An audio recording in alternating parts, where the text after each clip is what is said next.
नमस्कार प्यारे मित्रों, स्वागत है आपका फिर से आपके अपने YouTube चैनल श्री राम अध्ययन मंत्रा में। हम फिर से हाजिर हैं आपके समक्ष एक और वीडियो लेकर।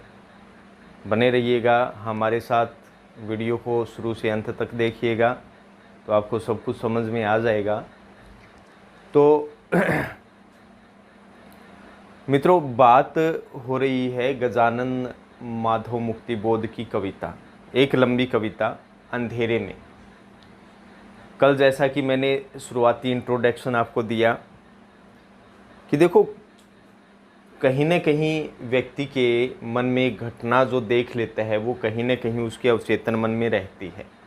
यही कुछ हुआ मुक्तिबोध जी के साथ। जैसा कि आपको बताया मैंने कि वो नागपुर शुक्रवारी के पास जो तिलक की मूर्ति थी उसी के पास वाली गली में रहते थे। और हुआ यूं कि संप्रेस एक फैक्ट्री थी जहां मज़दूरों की हड़ताल हुई और हड़ताली के दौरान वहां पे गोलियां चली और वहां पे जो खून खराबा हुआ, मज़दूरों को मार दिया गया। वो घटना अभी भी मुक्तिबोध के अवचेतन मन में बैठी हुई थी कहीं न कहीं, जो रह रहकर उसके चेतन मन में आ रही थी। किसके माध्यम से? स्वप्न के माध्यम से। एक प्रकार से ये स्वप्न ही चल रहा है और स्वप्न के अंतर्गत उनकी जो अनुभूतियां हैं, मन की शंकाएं हैं, वो बार बार रह रहकर उनके चेतन मन में आ रही है। एक रक्त सनात पुरुष, रक्त से नहाया हुआ पुरुष है जो क्रांति का प्रतीक है, वो बार बार मुक्तिबोध के यहाँ आने की कोशिश करता है चेतना में और उसकी चेतना को झंझोड़ने लग जाता है और वो पूरी तरीके से मुक्तिबोध की चेतना पर छा जाना चाहता है। वो मानवता का प्रतीक है, मनुष्यता का प्रतीक है और ऐसे ही उच्च मानवता के कारण ही मनुष्यता आगे बढ़ सकती है। ये स्वप्न के माध्यम से एक रील चल रही है, वो ही अपने देखते हैं। अच्छा, दो पद हम लोगों ने कर लिए थे, अब तीसरे पे बात करते हैं। तीसरा पद क्या कहता है? बाहर शहर के पहाड़ी के उस पार तालाब, अंधेरा सब और निस्तब्ध जल, पर भीतर से उभरती है सहसा सलील के तम शाम शीशे में कोई श्वेत आकृति। कुहरीला कोई बड़ा चेहरा फैल जाता है और मुस्काता है, पहचान बताता है, किंतु मैं हतप्रभ नहीं वह समझ में आता। साथियों, अवतरण बता देता हूं कि उस स्वप्न रील के अंदर, उस अचेतन मन के अंदर जब वो चेतना में आता है तो ऐसा लगता है कि हृदय के कहीं ऐसे छोर में जहां अंधकार छाया हुआ है, उसी अंधकार के अंतर्गत एक तालाब दिखाई देता है जो प्रतीक है मन की अनुभूतियों का। और वो पूर्ण रूप से क्या है? अंधकार से घिरा हुआ है, कुछ भी नजर नहीं आ रहा है। और वहीं पे क्या होता है कि हृदय का एक व्यक्ति, हृदय का एक चेहरा, जो कालिमा अधिक होने के कारण, कोहरा अधिक होने के कारण हृदय में, अर्थात अस्पष्ट अनुभूतियां हो जाने के कारण वो क्रांतिकारी जो चेहरा है वो पूर्ण रूप से दिखाई नहीं देता है। उसी के बारे में यहाँ चर्चा की गई है। तो शब्दार्थ बता देता हूँ कुछ एक। देखो, बाहर शहर के, वैसे तो अर्थ सीधा सीधा ही आपको पता है कि शहर के बाहर, पहाड़ी के उस पार तालाब। कहने का मतलब ये है, मुक्तिबोध कवि यहाँ ये कह रहे हैं कि इस शहर के बाहर एक पहाड़ी है और उस पहाड़ी के पार ही एक बड़ा तालाब, एक बड़ा सरोवर बना हुआ है। लेकिन यहाँ पे बाहर शहर के हम लोग ये भी लिख सकते हैं कि पूंजीवादी सभ्यता से दूर, पूंजीवादी सभ्यता से दूर, पहाड़ी के उस पार, ये हो जाएगा जीवन का यथार्थ, जीवन का जीवन के यथार्थ के पार हो जाएगा, जीवन के यथार्थ के पार। तालाब है वो प्रतीक है किसका? मन की अनुभूतियों का।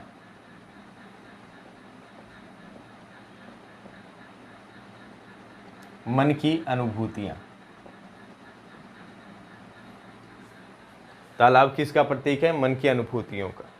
अंधेरा सब और निस्तब्ध, निस्तब्ध का अर्थ होता है शांत। भीतर से उभरती है सहसा सलील का अर्थ पानी। तम शाम,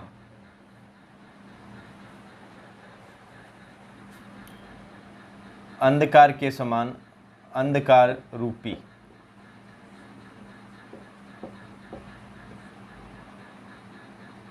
कालिमा, अंधकार रूपी कालिमा। शीशे का अर्थ शीशा होता है। श्वेत आकृति। देखो कुहरीला, कुहरीला का अर्थ होता है कोहरे जैसा, कोहरे जैसा, या आप कह सकते हो अस्पष्ट, या क्या कह सकते हो? अस्पष्ट। कोई बड़ा चेहरा फैल जाता है और मुस्काता है, पहचान बताता है, किंतु मैं हतपर्व, इसका अर्थ क्या हो जाएगा? चकित।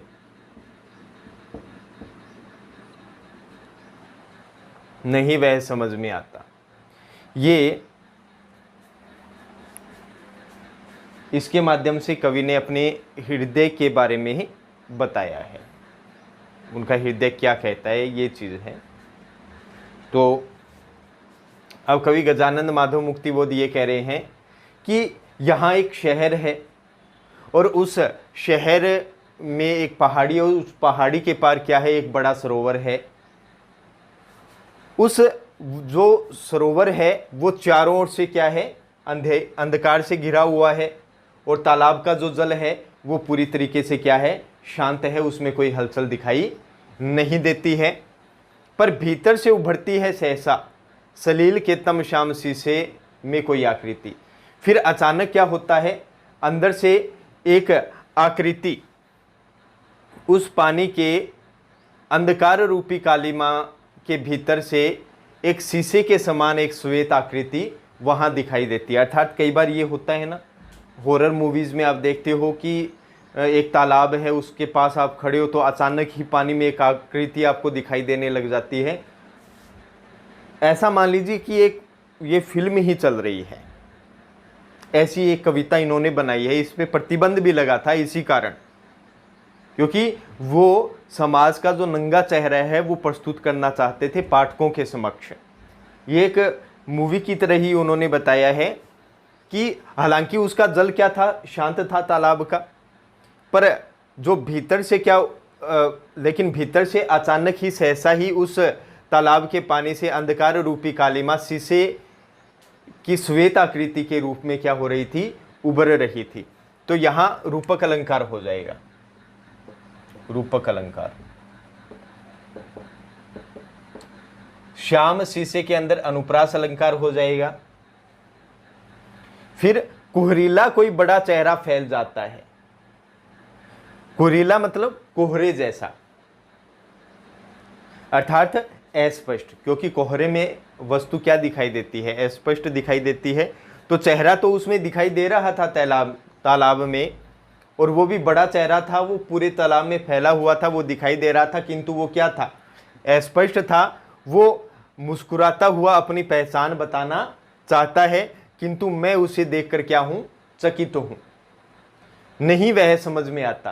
क्यों? क्योंकि वह चेहरा है, वो जो आकृति है, वो मुझसे क्या कहना चाहती है, वो क्या अपनी पहचान बताना चाहती है, इसको मैं बिल्कुल भी समझ नहीं पा रहा हूं, उसको पहचान नहीं पा रहा हूं। अब देखो दूसरे तरीके से अगर बात करें, ये तो सीधा सीधा अर्थ हो गया। अगर सही मायने में अर्थ देखें तो जो संप्रेस जो फैक्ट्री थी उसमें हड़ताल हुई थी, मजदूरों को मार दिया गया था। तो यूँ समझ लीजिए कि कवि का मन क्या हो गया था? उचाट हो गया था। और वो क्या कह रहे हैं? कि इस पूंजीवादी सभ्यता से दूर, मेरा हृदय इस पूंजीवादी सभ्यता से दूर जीवन के यथार्थ के उस पार, अर्थात मेरा जो हृदय है वो अब यथार्थ को न देखकर तालाब, अर्थात मेरे हृदय की मन की जो अनुभूतियां हैं, मेरे हृदय की जो अनुभूतियां हैं उसके चारों ओर क्या है, अंधेरा छाया हुआ है। क्योंकि वर्षों पहले मैंने वो हड़ताल देखी थी, खून खराबा देखा था, और उसी का अंधकार मेरे हृदय को घेरे हुए है, मेरे मन की अनुभूतियों को घेरे हुए है। हालांकि मेरा हृदय है वो पूंजीवादी सभ्यता से दूर है। निस्तब्ध जल, अर्थात जो मेरी अनुभूतियां हैं वो क्या है, शांत है। वैसे तो जल निराशा का प्रतीक है, सलील क्या है, पानी है, वो निराशा का प्रतीक है, पर भीतर से उभरती है सहसा सलील के तम श्याम शीशे में कोई श्वेत आकृति। हालांकि जो घटना है वो मेरे अवचेतन मन में चली गई, लेकिन कहीं ना कहीं वो अवचेतन मन से चेतना की ओर आने लग जाती है, और उसी चेतना में, उस चेतना के, हालांकि वो चेतना क्या है, अंधकार में डूबी हुई है, निराशा में डूबी हुई है, फिर भी उस चेतना में मुझे एक श्वेत आकृति नजर आती है, एक बड़ा चेहरा नजर आता है। लेकिन वो क्या है, अस्पष्ट है। कि उस जैसे सपना चलता है ना, तो आधा याद रहता है, आधा नहीं रहता, कुछ आकृतियां अस्पष्ट होती है। वो घटना भी उनके लिए अस्पष्ट थी। अब मान के चलिए कि कई बार कातिल है, 2-3 लोगों को मार देता है, तो चेहरा उसका अस्पष्ट, सदमे में चले जाते हैं तो चेहरा उसका अस्पष्ट दिखाई देता है। अब देखते हैं तो उसकी बंदूक दिखाई देती है, वो बंदूक चलाता हुआ दिखाई देता है ऐसा, और मुस्काता है, पहचान बताता है। अब वो अचेतन मन की जो अनुभूतियां हैं वो मुस्कुराकर क्या करती है, अपनी पहचान बताना चाहती है, और उसी अनुभूतियों को देखकर मैं क्या हूँ, चकित हूँ। लेकिन मैं उन अनुभूतियों को समझ नहीं पाता हूँ, निराशा के कारणों को मैं समझ नहीं पाता हूँ। ऐसे ये स्पष्ट हो जाएगा पहला आपका। क्लियर है मित्रों? अच्छे से समझाया है, देख लेना एक बार फिर। चौथा देखते हैं। अरे तालाब के आसपास अंधेरे में वन वृक्ष चमक चमक उठते हैं हरे हरे अचानक। वृक्षों के शीश पर नाच उठती हैं बिजलियां। शाखाएं डालियां झूमकर झपटकर चीख एक दूसरे पर पटकती है सिर की अकस्मात वृक्षों के। लेकिन अचानक वृक्षों के अंधेरे में छिपी हुई किसी एक तिलिस्मी खोहे का शीला द्वार खुलता है। धड़ से खुलती है लाल लाल मसाल अजीब सी। अंतराल वीवर के तम में लाल लाल कुहरे में सामने रखता लोक सनाथ पुरुष एक रहस्य साक्षात। देखो मित्रों, एकदम पूर्णतः ऐसे लग रहा है कि हॉलीवुड मूवी चल रही है, क्योंकि मैं आपको समझाऊंगा ये मतलब कहना क्या चाहते हैं वो देखेंगे अपने। लेकिन उससे पहले मैं आपको पहले अवतरण बता देता हूं। मित्रों, अवतरण ये है कि जो वृक्ष है वो अनुभूतियों के प्रतीक है, मन के विचार, चेतना के प्रतीक, और उन्हीं चेतना पे जो उनके अवचेतन मन के विचार हैं, जो उन्होंने अनुभूत किया, उनके जो भाव हैं, वो बिजलियों की भांति क्षण भर के लिए क्या हो जाते हैं, चमक जाते हैं। अच्छा, इसके अलावा जो उन्होंने हड़ताल देखी थी और उसमें मजदूरों के साथ जो खून खराबा हुआ था, उनको मार दिया गया था, तो कहने का तात्पर्य इसमें हड़ताल का पूर्ण रूप से वर्णन किया गया है। उस हड़ताल का वर्णन किया गया है जिसमें मजदूर मारे गए थे। और इसके अलावा इसमें जो मजदूरों पे प्रतिबंध, विकट प्रतिबंध लगा दिए जाते हैं, और जिसके कारण क्या होता है, मानवता का, हड़ताल के दौरान मानवता का निर्माण होता है। एक उच्च मानवता के गुणों की आवश्यकता होती है, उस गुणों को यहाँ पर बताया गया है। तो मित्रों, अब देखते हैं अर्थ। अरे आश्चर्य विस्मयादिबोधक शब्द हैं। अरे ये क्या हुआ? अरे यह क्या है कि तालाब के आसपास, कि जो तालाब, जो सरोवर आसपास किससे घिरा हुआ था? अंधकार से घिरा हुआ था। उसी अंधेरे में हरे हरे जो जंगल के वृक्ष हैं वो क्या है, अचानक चमक उठते हैं। तो अरे यह क्या है,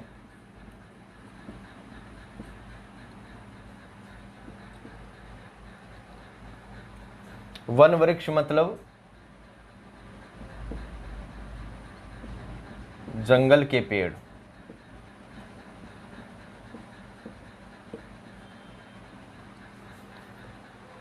यहां तक समझ में आ गया होगा, एक बार फिर बता देता हूं। अब सोपन चल रहा है और तालाब का पहले भी जिक्र आ चुका है, सरोवर का। तो अब कवि वही कह रहे हैं, अरे यह क्या हो रहा है कि जो तालाब के पास, सरोवर के आसपास क्या छाया हुआ था, अंधकार छाया हुआ था, उसी अंधकार में हरे हरे जंगल के वृक्ष हैं, वो क्या है, अचानक चमक उठते हैं। वृक्षों के शीश पर, अर्थात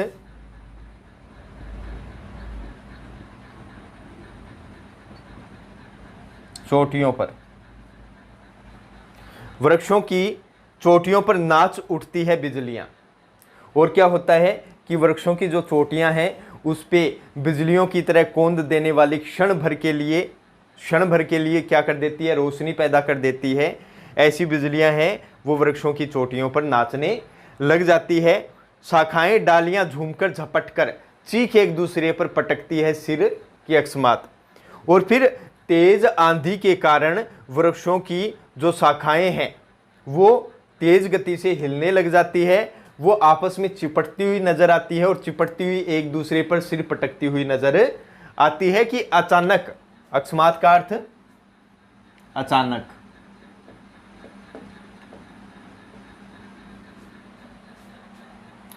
तो अचानक उसी जंगल के अंदर, उस जंगल के अंदर वृक्षों के अंधकार में छिपी हुई एक तिलस्मी खोह, तिलस्मी खोह का अर्थ क्या हो जाएगा, जादुई गुफा। अच्छा मित्रों, ये तिलस्मी खोह है, वो प्रतीक है किस चीज का, मनः स्थिति का।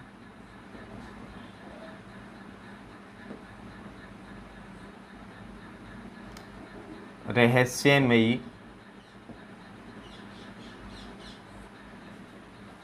ये तिलस्मी खोह है, वो प्रतीक है रहस्यमयी मनः स्थिति का। शिला द्वार, इसका अर्थ होता है पत्थरों से बना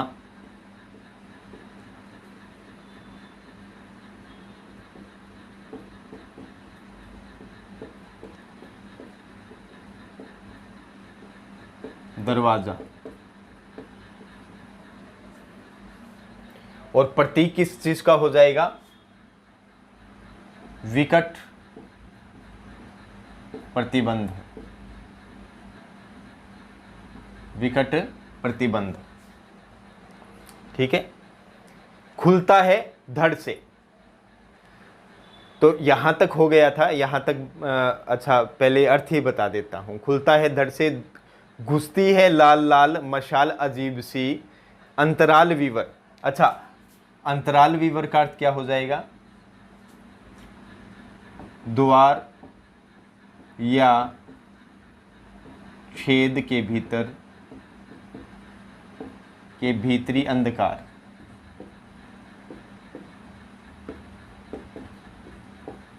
अंधकार में, तो यहां वीवर का अर्थ क्या होता है, द्वार या छेद।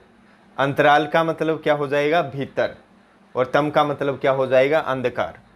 लाल लाल कुहरा, कुहरे में सामने रक्तालोक सनात पुरुष एक। रक्त का मतलब क्या होता है, खून। यहां क्या हो जाएगा, खूनी। इसका संधि विच्छेद करते हैं तो रक्त आलोक बनता है। आलोक का अर्थ होता है उजाला। सनात का मतलब होता है नहाया हुआ, और रक्त का मतलब खून। तो खूनी उजाले से नहाया हुआ, खूनी उजाले से नहाया हुआ।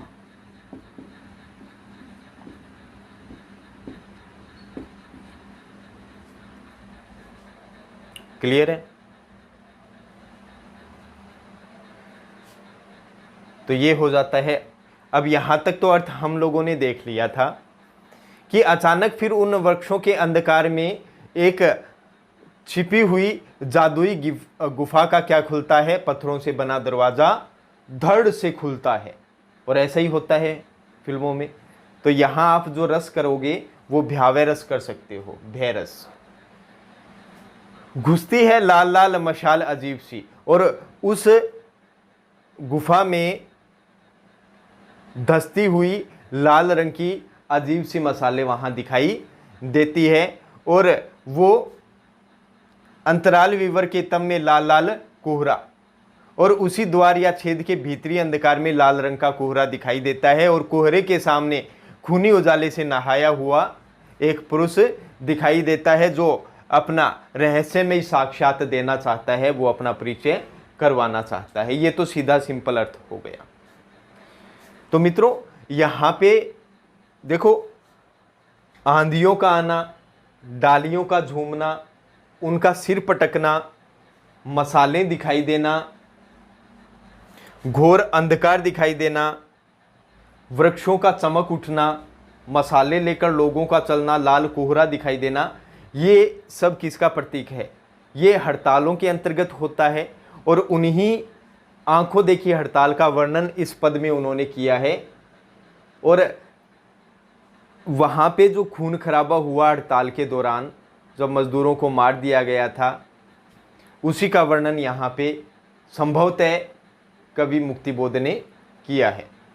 कि देखो, एक जैसे रिपोर्टर होता है और एक गैंगस्टर होता है। अब कोई शहर में घटना हो जाती है और गैंगस्टर के डर से रिपोर्टर कुछ भी नहीं कह पाता है। लेकिन आप देखोगे कि मूवी में दिखाया जाता है कि रात को वो सो नहीं पाता है, तड़फता है, उसके मन में वो दृश्य चलने लग जाते हैं कि एक बच्चे को किस तरह गोली मार दी गई थी, उसी के सामने उसका सिर है वो फूट गया था गोली के कारण। तो वो जो उसकी अवचेतना है वो उसकी चेतना को झंझोड़ देती है, वो उसे सोने नहीं देती है।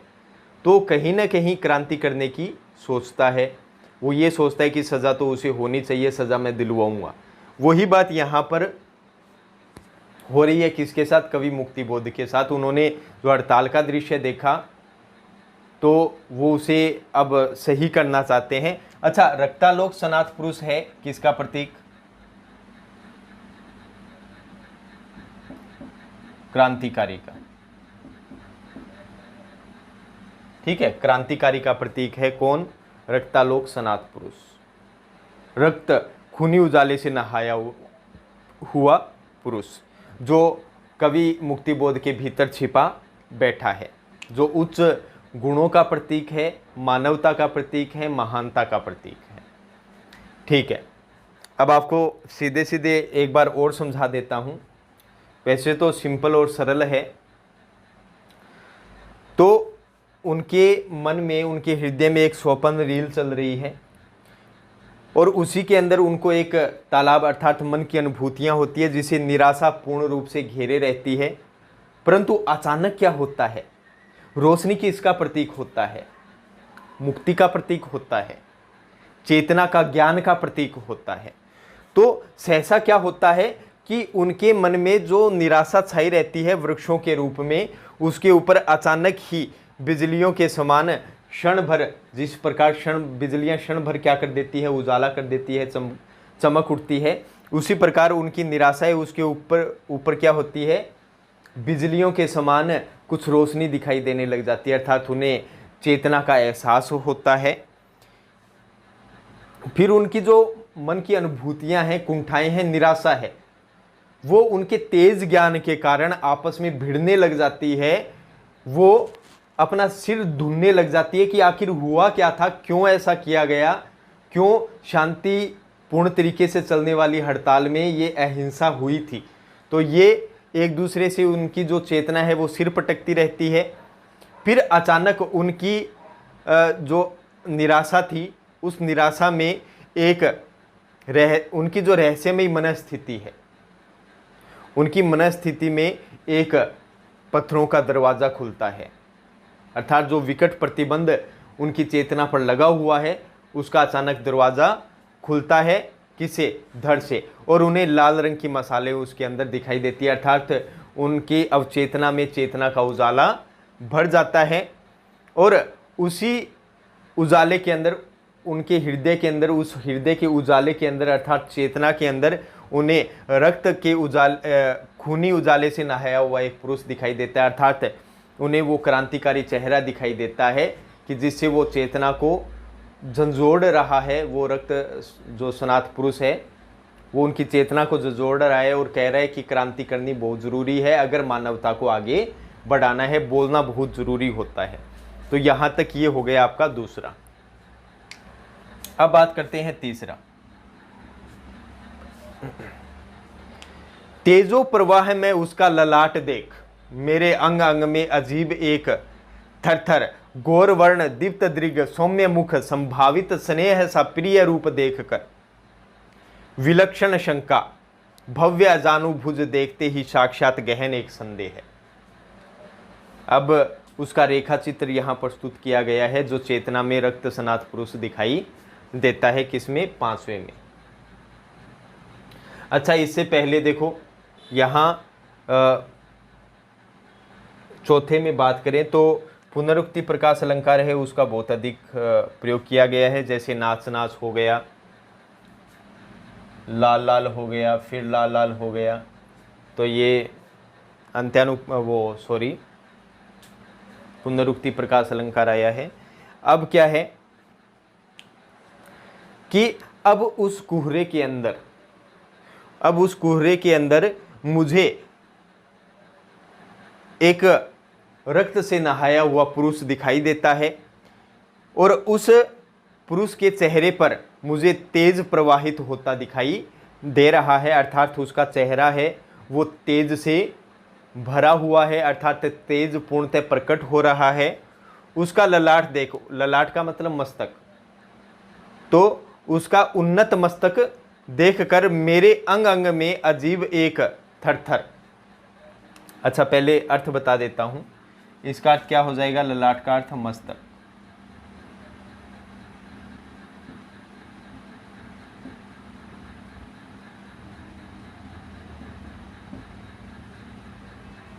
अंग अंग में पुनरुक्ति प्रकाश अलंकार आया है। गौर वर्ण, गोरा रंग। दीप्त दृग, दीप्त दृग का अर्थ क्या हो जाएगा? चमकीले नेत्र।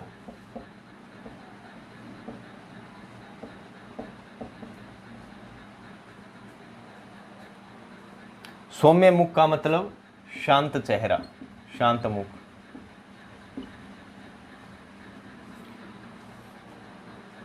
देखो, संभावित स्नेह सा, सवर्ण की आवृत्ति से कौन सा? अनुप्रास। और वैसे उपमा अलंकार हो जाएगा। अजानुभुज, घुटनों तक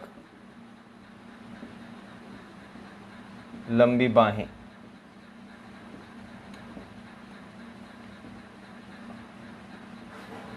घुटनों तक लंबी बाहें। तो अब आगे कवि क्या कह रहे हैं मैं फिर से बता देता हूं कि उस कुहरे के अंतर्गत रक्त रंजित, अर्थात रक्त से नहाया हुआ और क्रांति से उत्पन्न उस व्यक्ति का जो उन्नत ललाट था, उन्नत मस्तक था, वो तेज से भरपूर था और एक प्रवाह उसमें दिखाई दे रहा था।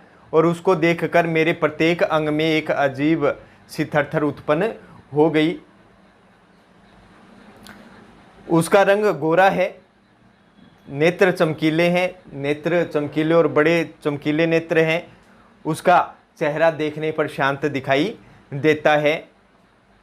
वो संभावना के स्नेह के समान उसका प्रिय रूप देखकर मैं एक विलक्षण शंका से, एक विशिष्ट शंका से क्या होता है, मेरा हृदय है वो भर उठता है। उसकी भव्य घुटनों तक लंबी बाहें देखते ही साक्षात गहन एक संदेह है।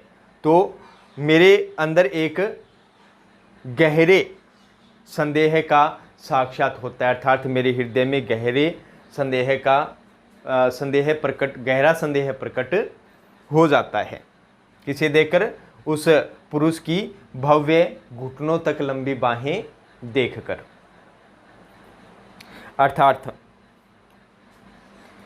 अर्थात यहाँ पर विराटता और दिव्यता, इससे ही मानवता बनती है। कवि कहना चाहता है कि कहने का मतलब आज क्रांति की आवश्यकता है और उसी क्रांति के कारण मनुष्य की दिव्यता और उसकी विराटता का जागना बहुत ज़रूरी है। ठीक है, तो यही यहाँ पर वो दिखाई दे रहा है उनको। वो चेहरा है वो बड़ा शांत दिखाई देता है, गौरवर्ण है, और जो उनका जो मस्तक है वो उन्नत है, अर्थात वो बुद्धिमान है। और वो चाहता है कि क्रांति होनी बहुत ज़रूरी है यदि मानवता की नींव रखनी है, यदि मानवता के भविष्य को सुरक्षित रखना है, तो उसमें दिव्यता और विराटता के गुण होने बहुत ज़रूरी है। ये दो शब्द आप ज़रूर याद रखना, दिव्यता और विराटता, क्योंकि दिव्य और विराट ये दोनों ही मानवता के उच्च गुण हैं, जो यहाँ पर बार बार कहा गया है। तेजो प्रवाह में तेज का प्रवाह है, भव्य। और जो रक्त रंजित पुरुष है वो किसका प्रतीक है? क्रांति का प्रतीक है, जिससे मानवता को सुरक्षित रखा जा सकेगा। तो ये मित्रों हो गया आपका 5वां भी। आज के लिए इतना ही, मिलते हैं नेक्स्ट वीडियो में नेक्स्ट कविता के अंश के साथ। उम्मीद है अच्छे से समझ में आया होगा। अगर कुछ समझ में नहीं आता है तो आप कमेंट बॉक्स में कमेंट कर सकते हैं। तो इसी के साथ श्री राम अध्ययन मंत्रा को विदा दीजिए। जय हिंद, वंदे मातरम साथियों।